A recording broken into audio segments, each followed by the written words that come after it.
I woke up early that morning with one thought in my mind. Today, I would finally propose to Emily Watson. After years of struggle, I felt nervous but excited. Ryan kept calling me every hour. I answered him and said, "Bro, I think I am ready." He laughed and said, "You better not mess this up." But I noticed something strange about Emily lately. She had been getting late-night calls. When I asked her, she always said, "Work stress." I wanted to believe her because I loved her deeply. Still, something inside me felt wrong. Emily told me yesterday, "Don't overthink things, Jack." I smiled and nodded, pretending everything was fine. Today was supposed to be the happiest day of my life. I prepared a small romantic dinner at my apartment. Ryan helped me decorate the place. Ryan said, "She will definitely say yes, man." I tried to believe him, but my hands were shaking. I kept checking my phone again and again. Emily texted me, "I am coming soon." My heart started beating faster. I whispered to myself, "This is it." I looked at the ring box sitting on the table. The diamond sparkled under the soft light. "Ryan, dude, stop overthinking. She loves you." I nodded, but I could not stop the fear in my chest. I heard a knock on the door. Ryan said, "Go, it's time." I opened the door slowly. Emily stood there looking beautiful as always. She smiled and said, "Am I late?" My heart stopped for a second. I said, "No, you came at the perfect time." She walked inside and hugged me tightly. Emily whispered, "You seem nervous." I laughed nervously and tried to act normal. I said, "Just excited, that's all." We sat down for a moment before dinner. Ryan shouted from the kitchen, "Everything is ready." I stood up, my hands trembling again. I said softly, "Emily, I need to tell you something." She looked at me carefully, smiling. Emily said, "You are acting strange today, Jack." I reached for the ring box in my pocket. Before I could speak, she suddenly got a message on her phone. I saw her face change instantly. She whispered, "Excuse me for a second." I watched her step away and delete something on her phone. Ryan called from inside, "Everything okay out there?" I stood there frozen, not knowing what I had just seen.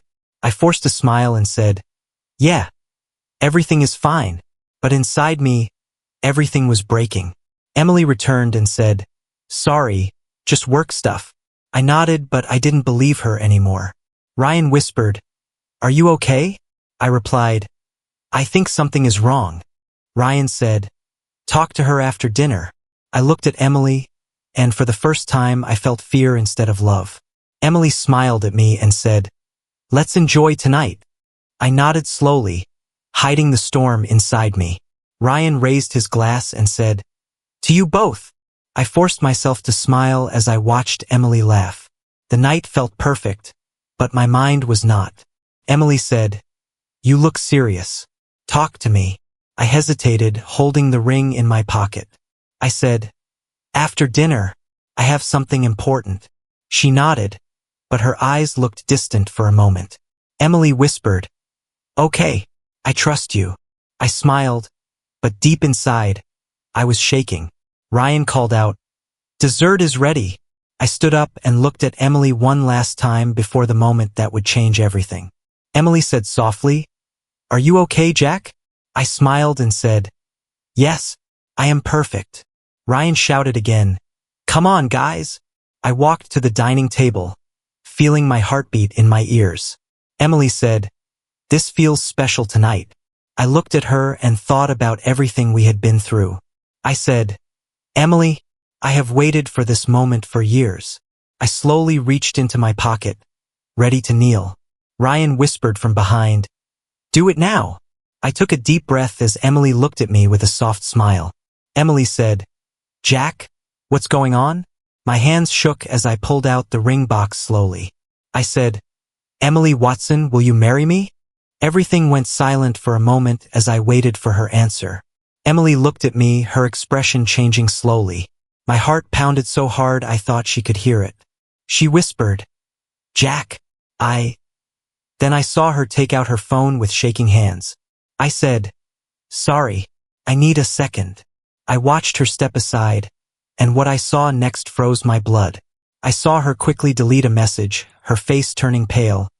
Then she looked at me with fear in her eyes that I could not understand at all right in that very moment. I kept thinking about the proposal night over and over again. Emily said yes, but something in her eyes felt different. I told myself I was overthinking everything because I loved her. Ryan called me again that morning and said, "Bro, you need to relax." I laughed and said I was fine, but I wasn't. After the proposal, I started spending more time with Emily, planning our wedding. But small things began to feel wrong. She told me she had work trips, but she never shared details. I asked her once, "Where are you going?" And she smiled too quickly. Emily said, "Just meetings, Jack. Don't worry about it." I wanted to believe her, so I stopped asking questions. But Ryan wasn't convinced. He said, "Man, you're ignoring everything." I replied, "She loves me, Ryan. You don't understand."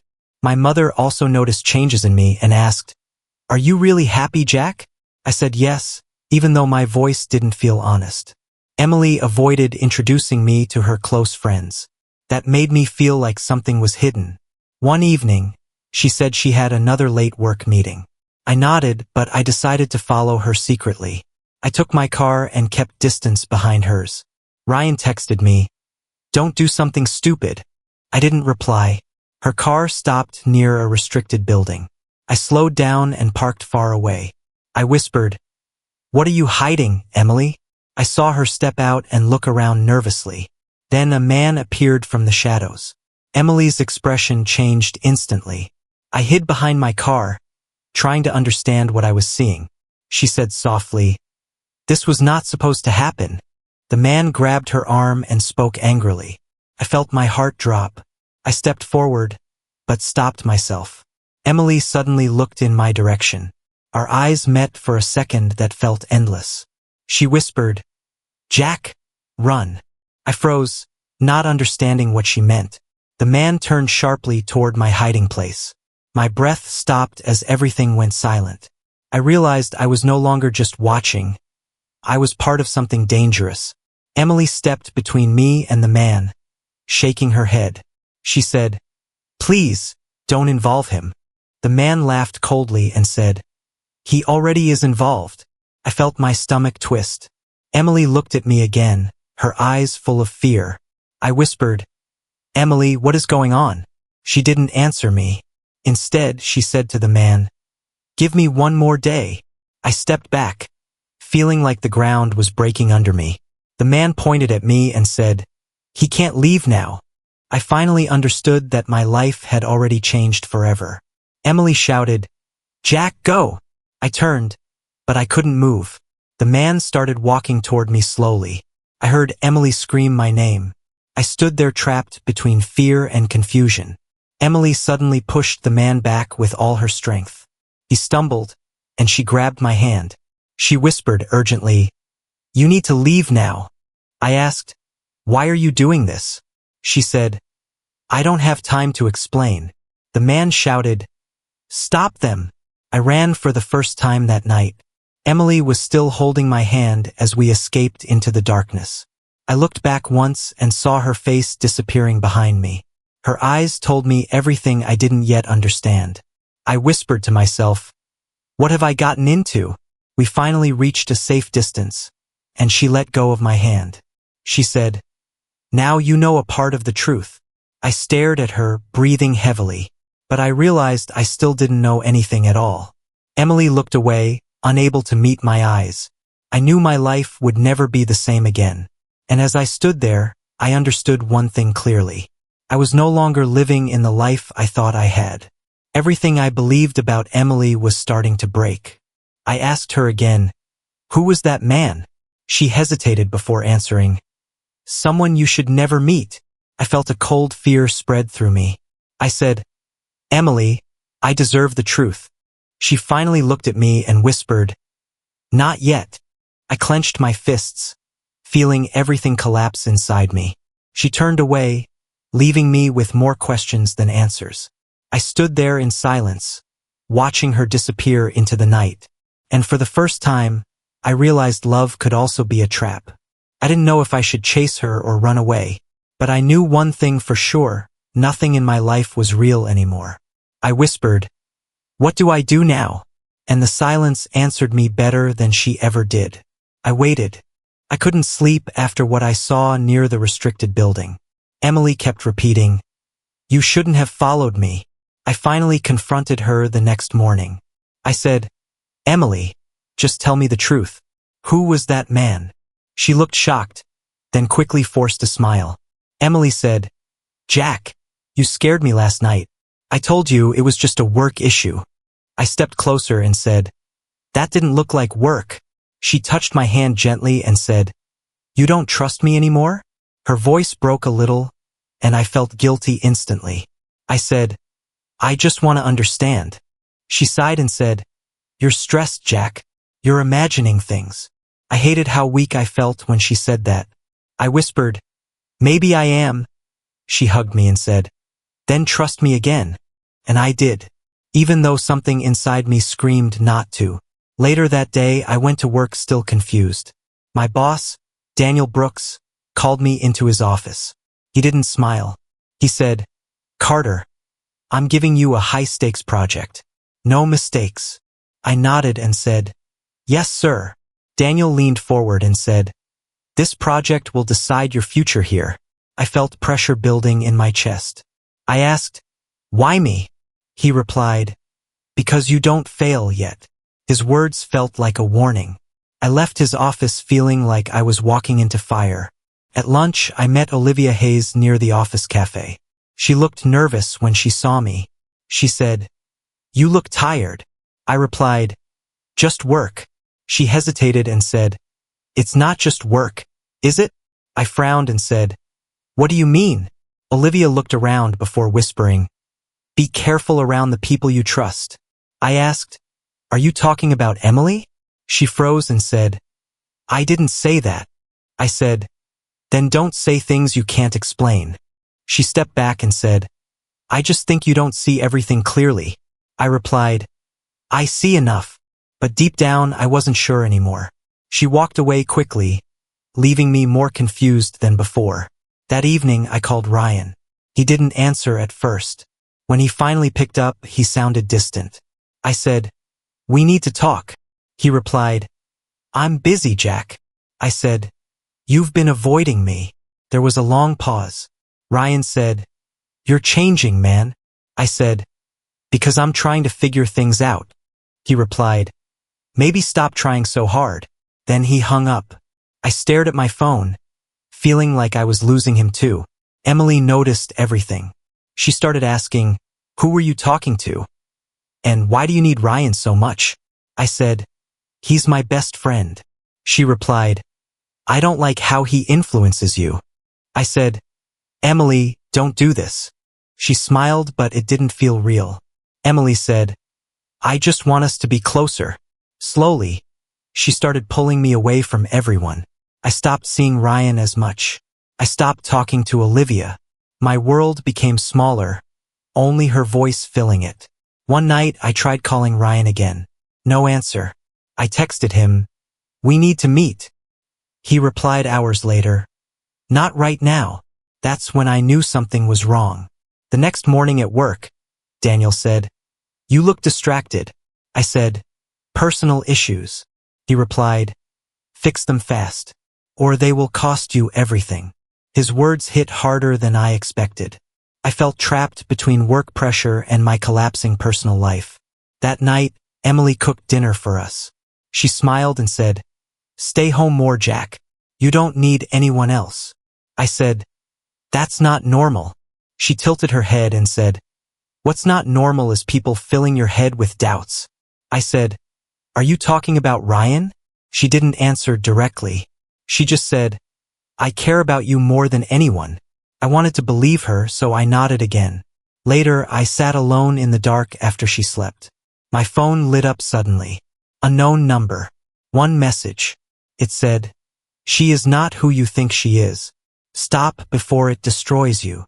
I kept thinking about the message I received at night. She is not who you think she is. I couldn't ignore it anymore. I called Ryan again, and this time he answered after a long silence. I said, "We need to meet. Now." He replied, "Jack, this is getting dangerous." I said, "Just come." We met near an old cafe far from my apartment. Ryan looked tired, like he hadn't slept in days. I asked, "What are you hiding from me?" He avoided my eyes and said, "I told you to stay away from this." I said, "From what?" "From my own life." He sighed and said, "Emily's past isn't clean." My heart tightened. I said, "What are you talking about?" Ryan pulled out his phone and showed me old records. I saw Emily's name connected to Iife.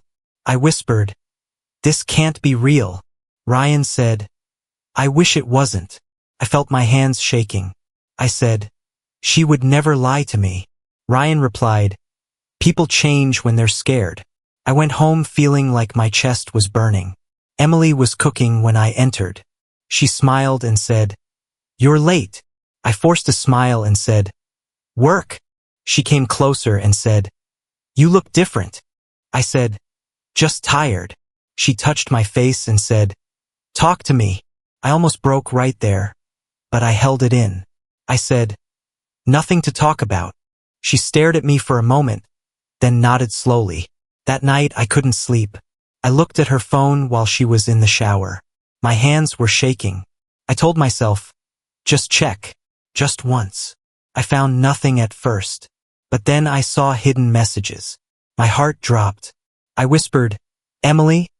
She came out suddenly and saw me. Her face changed instantly.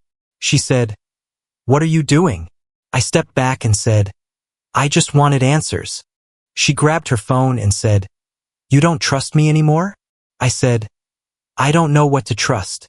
Her eyes filled with tears. Emily said, "After everything, you think I'm lying?" I felt like I was the villain. I said, "I don't want to believe it." She turned away and said, "Maybe you shouldn't."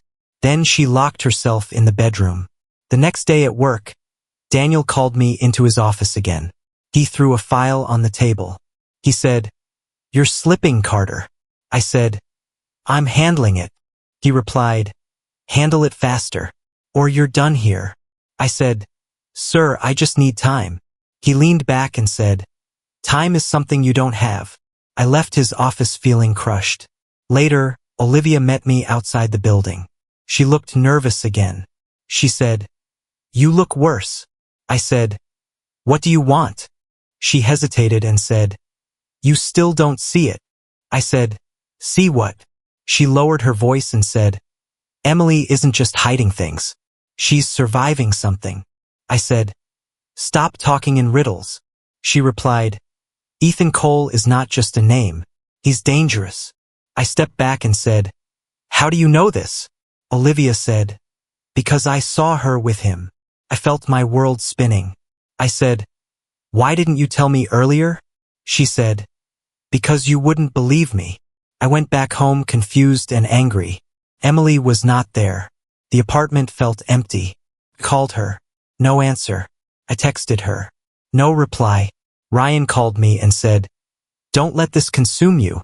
I shouted, "Too late for that." That night, I sat alone staring at my phone. No messages from Emily. No calls. Just silence. I kept telling myself she would come back. But hours turned into a full day. Then another. I called her friends. No one knew where she was. My mind started breaking slowly. I whispered, "Where are you, Emily?" On the second night, I received a short message from her number. It said, "I need time. Don't look for me." And then, nothing. Emily came back on the third day like nothing had happened. She walked into the apartment smiling and said, "I needed space, Jack." I stared at her and said, 3 days without a word is space?" She came closer and touched my hand. Emily said softly, "I told you not to worry." I pulled my hand away and said, "Everyone thinks you disappeared." She sighed and said, "You're overreacting again." I felt something inside me crack. I said, "Where were you?" She replied, "Somewhere I needed to be alone." I asked, "With who?" Her face tightened and she said, "You're starting again."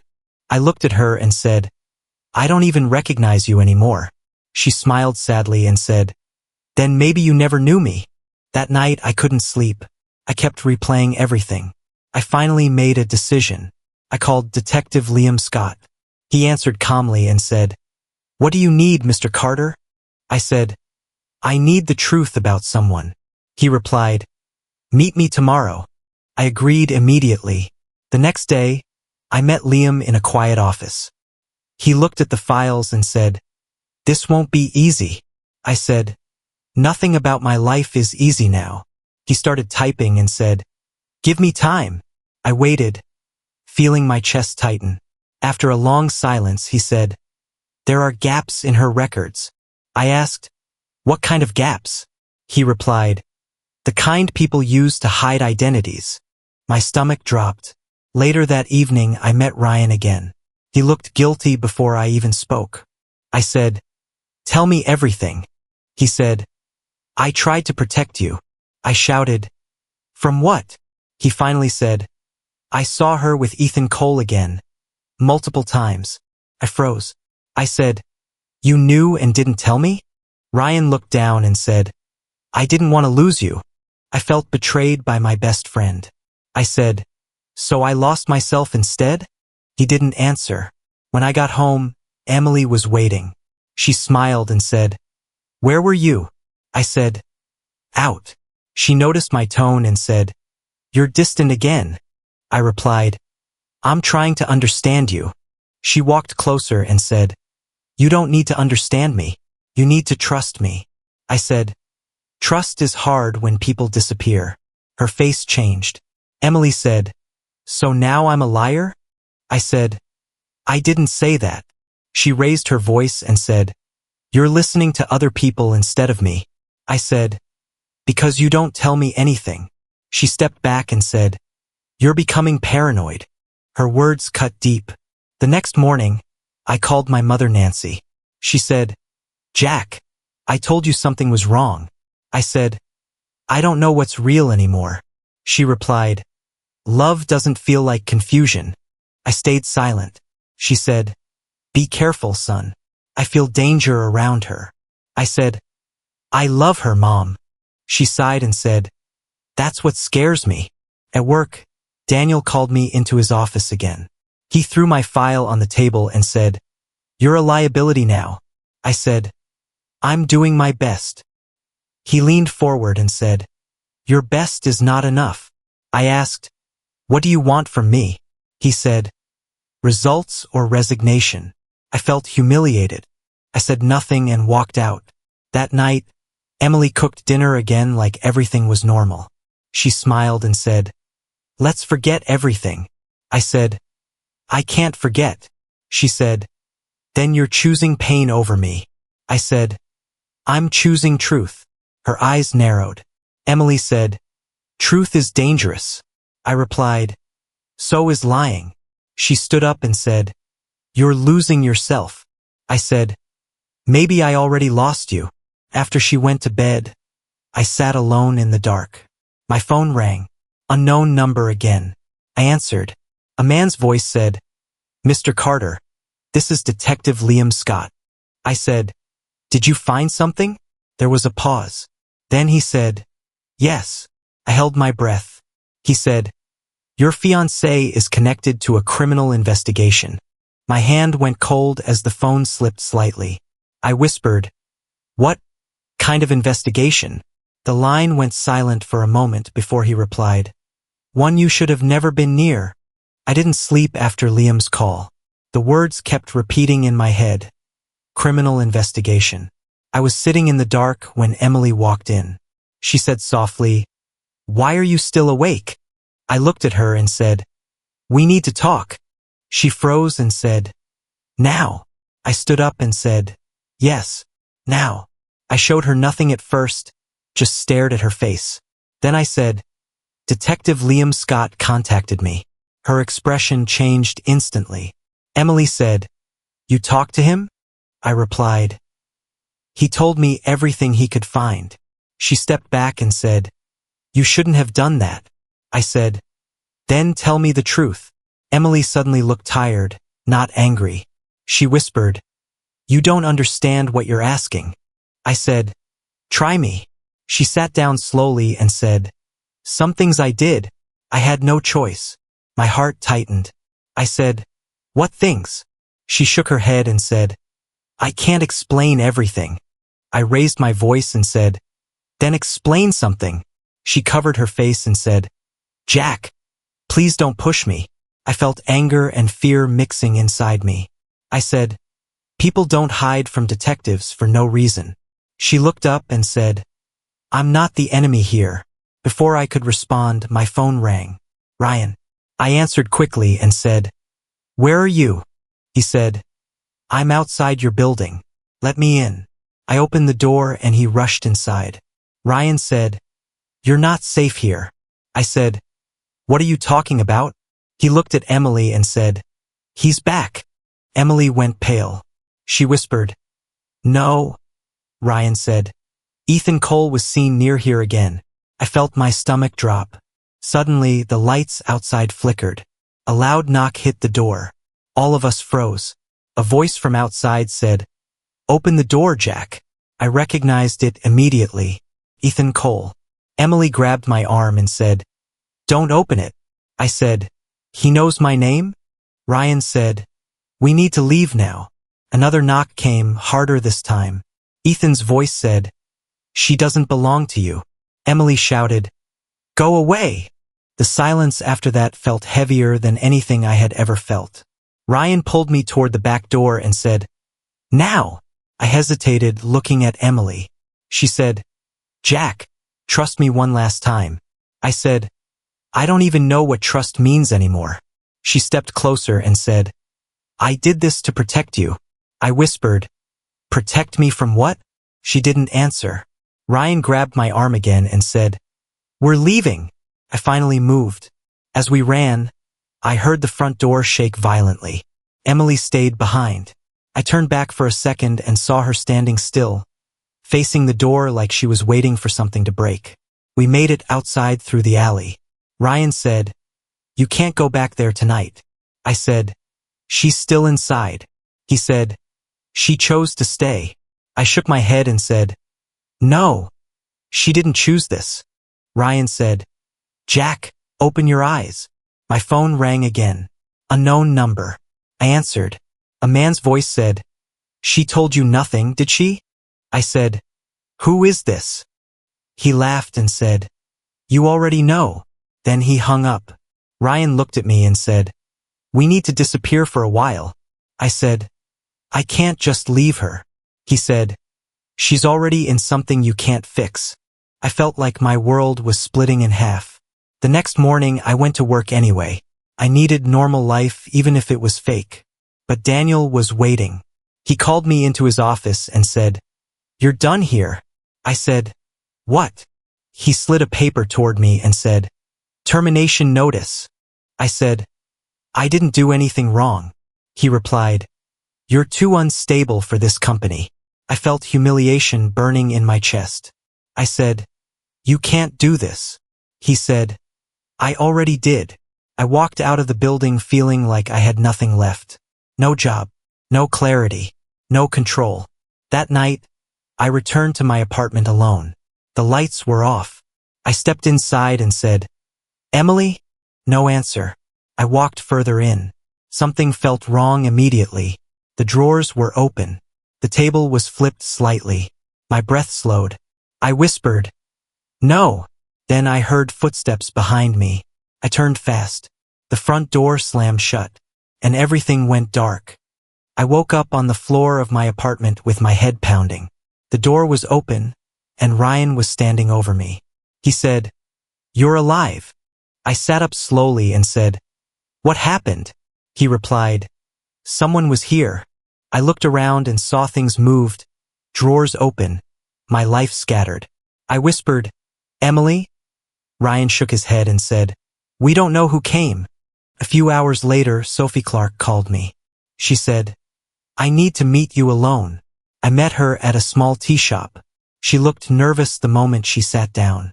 I said, "Tell me everything." Sophie said, "You're not ready for this." I said, "I've lost everything already." She took a deep breath and said, "Emily isn't just hiding from Ethan Cole." I leaned forward and said, What does that mean? Sophie said, she's inside his world. I said, that's impossible. She replied, I saw her with people you wouldn't believe. My hands shook as I said, why would she be there? Sophie looked down and said, because she was trapped, and because she made choices. I whispered, no, she said, it's both, victim and participant. I felt my chest tighten. I said, stop, I don't want to hear this. She said, you need to hear it. I stood up and said, you're lying. She grabbed my wrist and said, I'm trying to save you. I walked out before she could say more. Ryan was waiting outside. I said, you knew too, didn't you? He looked away. I said louder, Ryan. He finally said, I didn't know everything. I said, but you knew something. He nodded slowly and said, I saw her with Ethan before, yes. I felt like I couldn't breathe. I said, you watched me fall apart. Ryan said, I was scared you'd lose your mind. I said, I already lost it. That night, Detective Liam called me. He said, we confirmed more connections. I asked, what connections? He replied, Emily Watson is linked to multiple illegal operations tied to Ethan Cole. I sat down hard and said, so she's guilty? Liam said, it's not that simple. I shouted, nothing is simple anymore. He paused and said, she's both inside and trapped inside it. I whispered, so what am I supposed to believe? He said, believe that you're in danger too. After that call, I couldn't sit still. My phone rang again. Unknown number. I answered. A female voice said, Jack. It's Sophie. I said, I'm done listening. She said, you're going to lose her forever if you don't understand this. I said, I already lost her. She said, not entirely. The next morning, Ryan came back with a folded letter. He said, this was left for you. I opened it slowly. It was from Emily. I read silently. Jack, I never wanted you in this world. I tried to keep you away. I love you, but I cannot stay. If I do, you will die with me. Don't look for me. My hands trembled. I said, where is she? Ryan said, gone. I said, just like that. He nodded and said, she disappeared last night. I stood in silence for a long time. Everything inside me felt empty. Ryan said softly, you should let this go. I looked at him and said, I can't. Detective Liam called again that evening. He said, we found something important. I asked, what now? He said, she didn't just disappear. She was extracted. I said, by who? He replied, people you don't want to meet. I sat alone after that call, staring at the wall. Everything I believed was gone. Love, trust, safety, nothing remained. Only questions. Ryan stood near the door and said, you're not safe anymore, Jack. I looked at him and said, I was never safe. He said, what are you going to do? I stood up slowly and said, I'm done running. I picked up the letter again and read it once more. Then I crushed it in my hand. I said, if she's alive, I will find her. Ryan said, that's not a good idea. I replied, it's the only idea I have left. That night, I made my decision. I wasn't going to hide anymore. I wasn't going to believe lies or half-truths. I said quietly to myself, I will uncover everything, no matter what it cost me. I didn't sleep the night Emily disappeared. I just sat in the dark, staring at her letter again and again. Ryan came in and said, you need to eat something. I said, I'm not hungry. He sighed and said, you can't break like this. I looked at him and said, I already broke. The next morning, I met Mark Turner in a small office downtown. He looked at my file and said, this is bigger than a relationship case. I said, I know. He leaned forward and said, if we go forward legally, there's no turning back. I replied, I don't want to turn back. Mark said, then we build everything from the ground up. I nodded and said, tell me what to do. After that, I met Detective Liam again. He spread documents across the table and said, "We've mapped parts of Ethan Cole's network." I said, "Only parts." He replied, "It's buried deep." I asked, "Where does Emily fit in?" He paused and said, "She's inside it and trapped inside it." I clenched my fists and said, "Then we pull her out." Liam looked at me and said, "First we destroy the structure." Days turned into nights of planning. I stopped thinking about sleep. I stopped thinking about anything except the truth. Ryan stayed with me almost every day. One night he said, "You're not the same guy anymore." I replied, "Good." He frowned and said, "That's not good, Jack." I said, "The old me was blind." My mother called me every evening. She said, "I miss your voice." I said, "I'm still here, Mom." She said softly, "But you sound far away." I replied, "I had to become distant to survive this." She said, "Just don't lose yourself completely." I said, "I already lost who I was before." At work, or what was left of it, I kept pushing forward with Mark's legal plan. We traced financial links connected to Ethan Cole. Mark said, "There's a pattern here." I asked, "What kind of pattern?" He said, "Corruption across multiple layers." I said, "Who's involved?" He looked at me and said, "Some names you know." Then everything changed again. Detective Liam called me late at night. He said, "We confirmed another connection." I said, "Tell me." He replied, "Daniel Brooks." I froze. I said, "My former boss?" Liam said, "Yes. He's linked financially to the same network." I laughed once, but it felt empty. I said, "So it was never just Emily?" Liam said, "No, it was never just her." I sat down and said, "I was just a piece in something bigger." Liam said, "You were a target of opportunity." I whispered, "That means she was too." He said, "Yes." Ryan overheard part of the call and said, "This is getting out of control." I said, "It already is." He asked, "What do we do now?" I looked at him and said, "We finish it." The next day, I confronted Mark again. I said, "I want everything exposed." He replied, "That will bring consequences." I said, "I've already lost everything that matters." He nodded and said, "Then you're ready." My mother visited me that evening.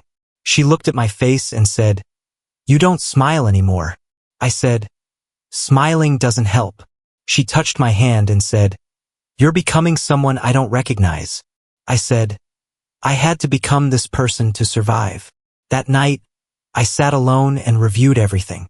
Emily's name, Ethan Cole, Daniel Brooks, Ryan's warnings, Sophie's confession. It all connected into something dark and structured.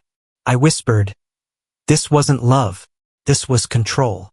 Ryan entered and said, "We found something new." I said, "What now?"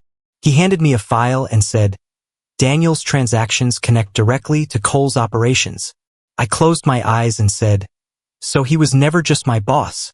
Ryan said, "No." I stood up slowly and said, "Everyone used me."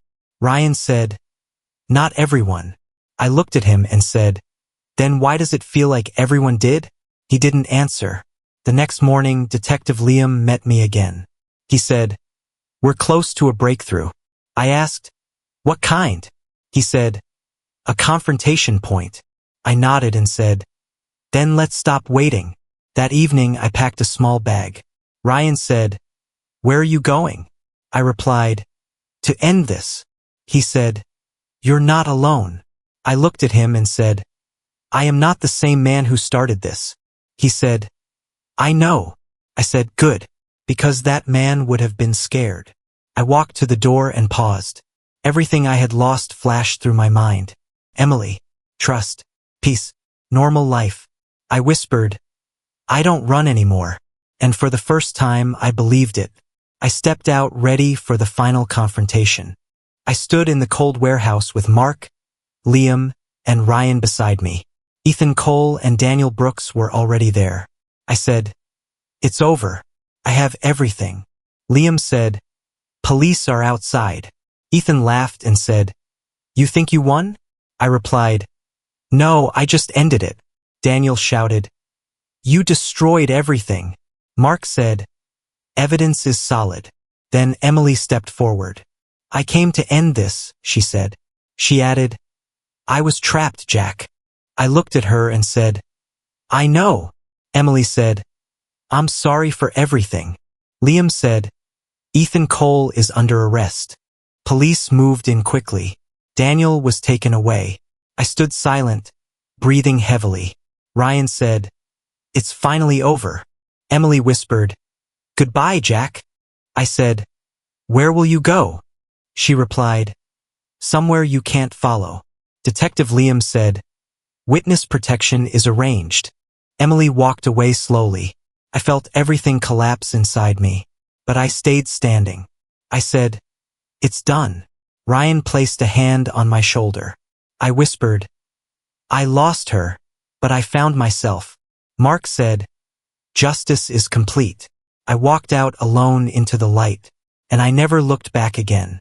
The truth ended everything I once was, but I survived, alive.